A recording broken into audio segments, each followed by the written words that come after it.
Welcome back to the channel and the van build, and on this episode I'm going to show you how to wire up a switch panel for a camper van.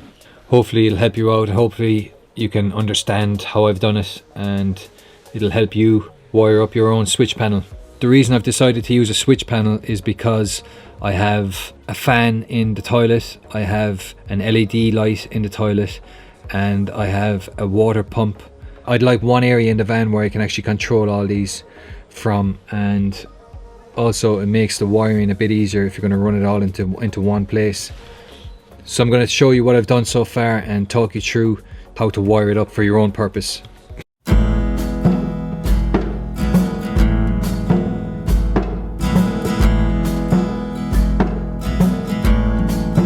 The switch panel that I've gone for is this 5-gang switch panel. It's got 5 switches on the top, 1, 2, 3, 4, 5. It's got a lighter socket, and it's got 2 USB, and then it's got the voltage meter reading. The reason I like this is because it's got the voltage meter reading. It's not the most accurate voltage meter reading, but it's still accurate enough. At least it will tell me if my batteries are getting dangerously low, which is the most important thing, because you don't want your batteries to get dangerously low where it's going to cause damage to your leisure battery setup. What I did yesterday was I cut out a hole for this into the back of this panel, and this panel is going to be going here onto the side of the shower unit. I researched on how to wire this up and I came across a really good video on YouTube. I'll stick it in the description below, it might help you out. Also, I took the measurements so that the 2 USBs on either side would clear it, and you just measure it up, making sure that you've got enough area for the screws to screw into, because as you can see there, it's quite close. The screws are quite close to where the cutout is, just on the bottom, and then on the top it's okay. So I fitted that in, screwed it in place, and then once I had it screwed in place, what I did was I ran a cable from the battery. So this cable here is running from my leisure battery at the back. Alright, so I'm going to show you that now, and that is, it's all a mess here, but I'm going to clean it up. It'll be okay, I swear. So here's the cable. Here's the cable here. Alright, so the idea is that I'm going to run this cable and it's going to actually connect to the underside of the bed. So if you can imagine that this, see where this line is here, that this is where the bed will be permanently fixed, and then I'm going to run this to the underside of the bed, this cable, and it's connected here to the, I've got a fuse on it here, a 15 amp fuse, and that runs positive to the positive and then the negative to the negative buzz bar on the top. Alright, then it runs down along here. This is all a bit of a mess here now at the moment, but it runs down along here. It'll run down along the back of the bed, and I'll connect it to the underside of the bed. Then it's going to run down along here, down in through the kitchen cabinet, and then it's going to run over the top of the water heater, which will be here, and basically it's going to run down the back of the fridge. There it is there, and I drilled a hole here, and that's so I can get out these cables from the Ultra Store water heater, and I can get them out and then run them to the back of the fridge and hook it up to the Ultra Store water heater, which is there. And then I have this cable that's coming from the battery that I just showed you. I've got it connected onto a 3-prong switch. So the way I've got it connected is I've got the live wire going into the center prong, the live wire coming from the battery into the center prong. Then I've got the cable from the switch panel, then it's taking this live wire and then the prong before that, then it's taking that live feed back into the switch panel here, if you can see that there. Alright, so then that means that you've got now power going into the switch panel, and then so then that's 2 of the prongs taken care of. The ground cable from the battery cable, right, which is running from the leisure battery, the ground black, I then ran that into the connector block. Alright, so then that left me with 1 more ground from the 3-prong switch, which I then ran from there also into the connector block. The 3-prong switch would work fine, but if you want the LED light to work, you got to run this ground cable back into the connector block, because otherwise it doesn't work, and then the switch will work but the LED light won't come on. Then when you're running this ground into the connector block, then that means you have to run it from the connector block to the switch panel, and you do that with this cable, the black cable. When you get this switch panel, it also comes with instructions, and if you can see here the instructions, you've got a positive to the battery and then you've got a negative to the battery, and that is what this cable is. That's the positive to the battery, and then this cable, the negative to the battery. The positive running to the 3-prong switch, and I'll tell you what this 3-prong switch is about in a second, and then it's running to the 3-prong switch, and then from the switch it's running back to the battery.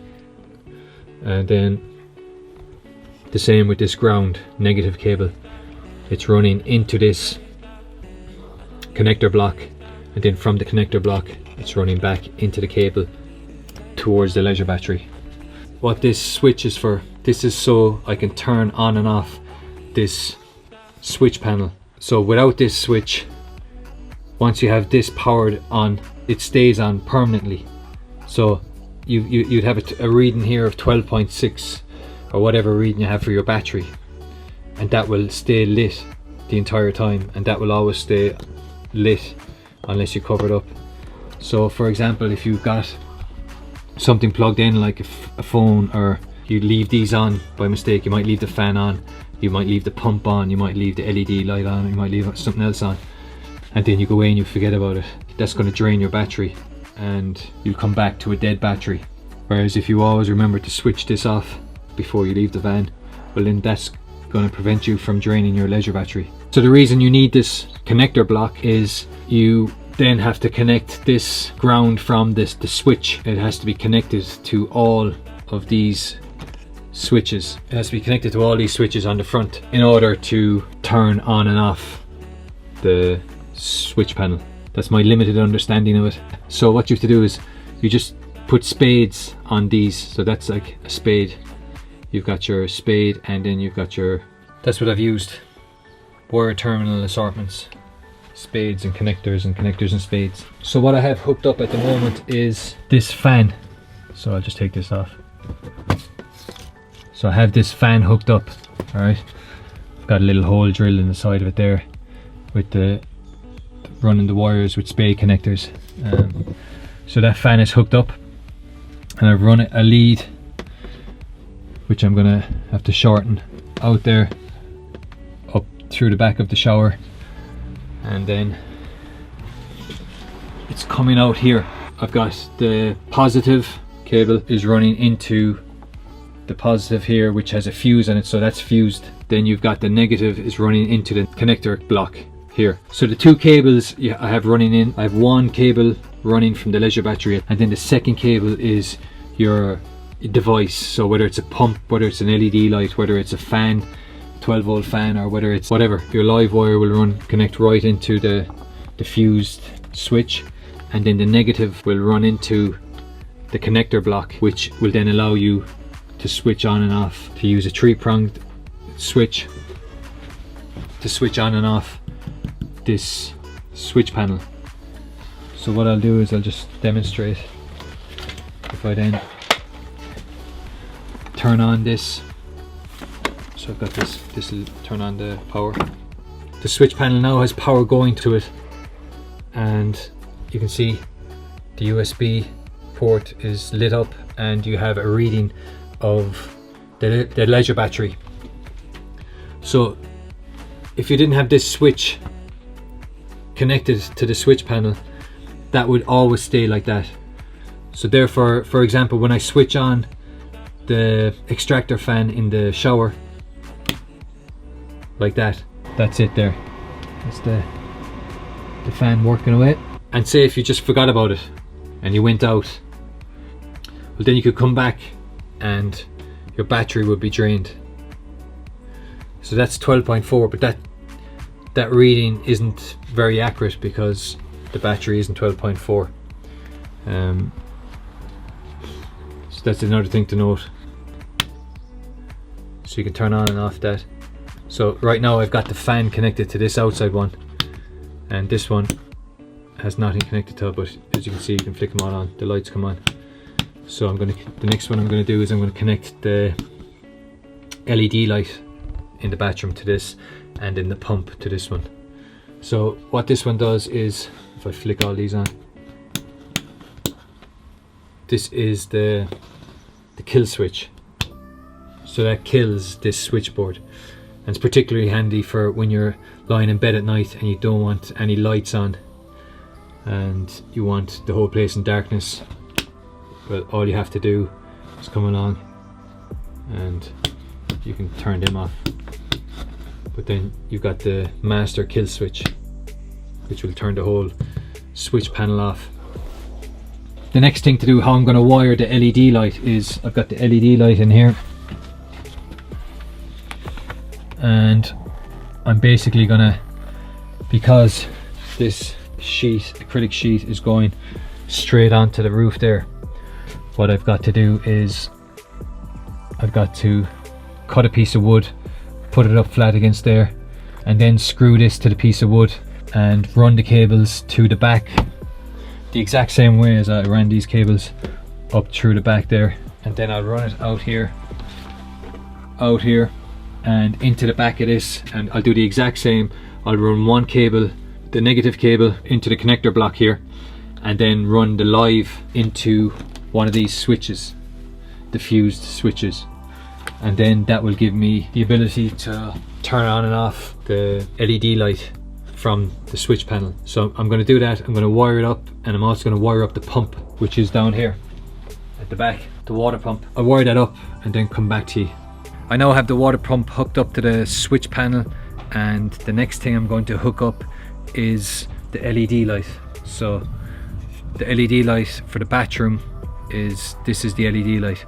What I'm going to use to connect them is, they're called VB connectors, and what they are is they come in different sizes. So you've got your 2, 3, there's 5s and different sizes.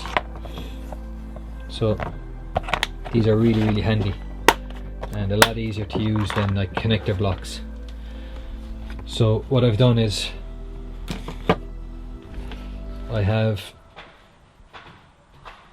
this LED light screwed to this 2x1, and it's screwed on, and then I put on the cap here, that silver cap, and you have the positive and negative coming out to this, to the connectors, to the VB connectors. I think that's the name of them, maybe not, but anyway. And one is for the positive, one is for the negative. And then what that will allow me to do is, the reason I've screwed on the LED light onto that block is because I had originally run a cable to connect to that, and then I was going to put a switch somewhere else, but basically I didn't know what I was doing, so I just ran a cable. And anyway, now I've decided not to use that cable because I'm going to run this to the panel switch. So I've put this 2x1, screwed it to the 2x1, so then that will rest against there, and then when I put on the panel, when I put the panel, which is the acrylic panel, up against it, that it will then, what I'll probably do is I'll probably stick a bit of adhesive or some Sikaflex or something there on either side, and then that will stick to it when I stick up the panel, so it won't be moving around. And now what I'm going to do is I'm going to run a cable out just the exact way, out here, out there, and then down out here, so that will then allow me to connect to the back of the switch panel with this fella here. What I'm going to do is run this cable out here.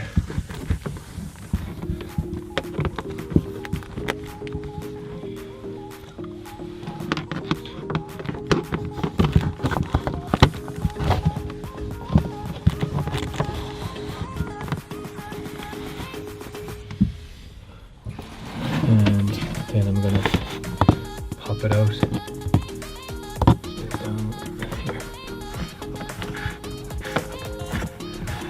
And now what I'm going to do is go to the other side. There's the cable there. Grab that cable and pull it out. Alright, and now what I have to do is I've got to put a spade on one end to connect it, into the positive, and then I just have to strip the other end and then connect it into the connector block.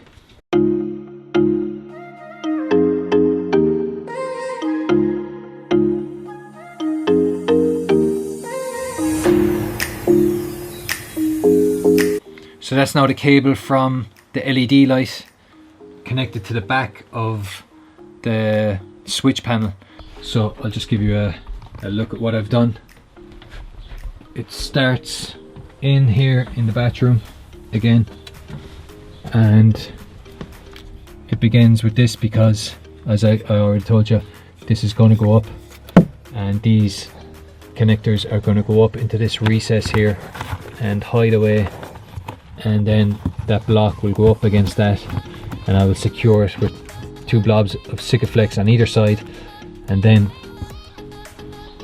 that is going to get covered with that.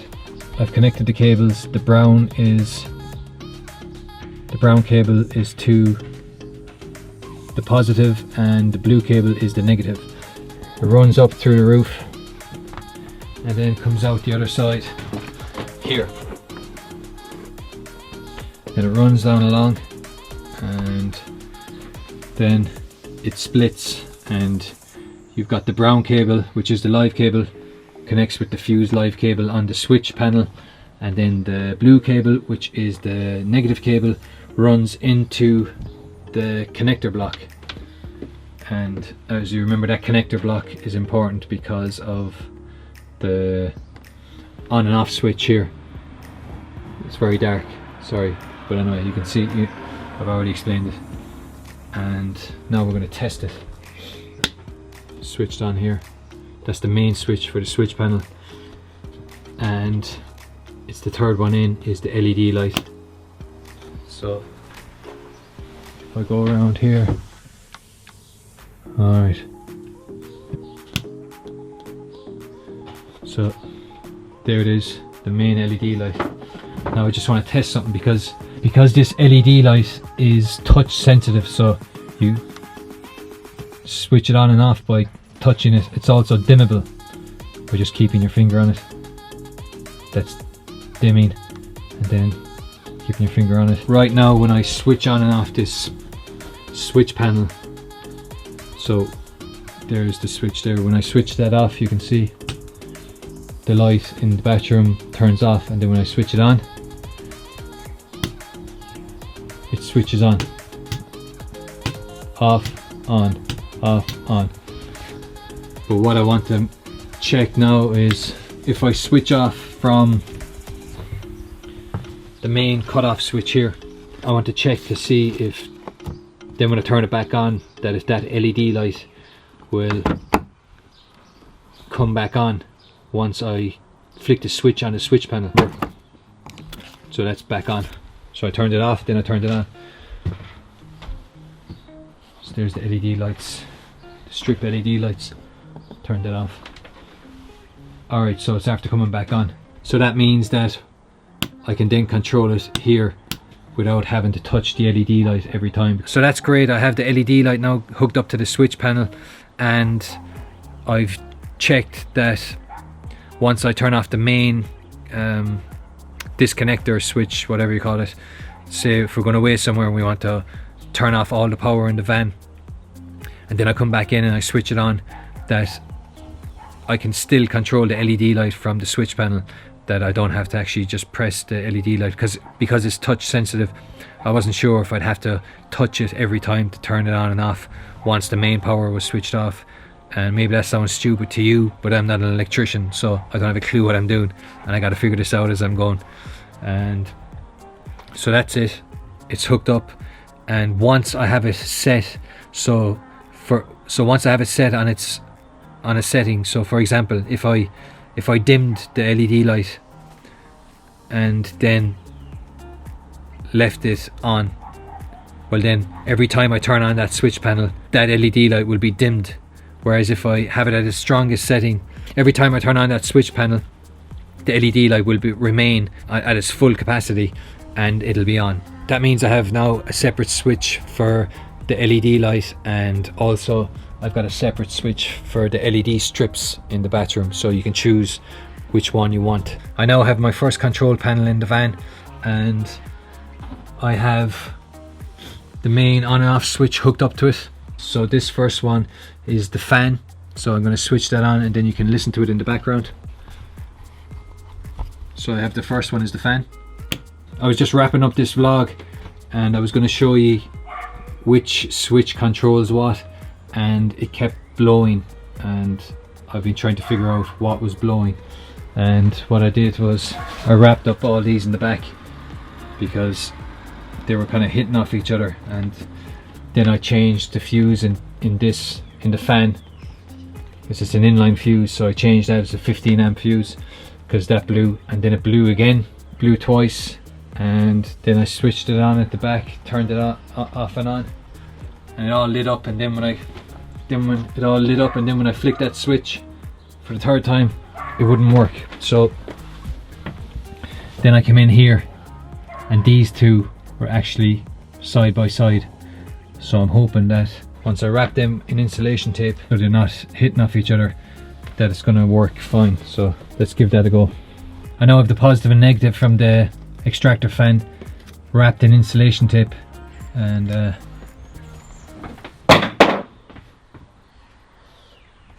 I also have those wrapped up. So let's give it a go. Switch it on, flick on the main switch, and now it should work. Yes, so that's the fan. As you can hear, it's working. So you learn something new: always insulate your connections so that when they do tip off each other, that it's not going to blow the fuse. Because I literally had to change that fuse 3 times there, and so that's the fan. The extractor fan is working, and that's the switch for the extractor fan. The one beside it is the LED light, oh sorry, the pump, as you can hear. Switch it off again, and then the one beside it is the LED light, and there you can see the LED light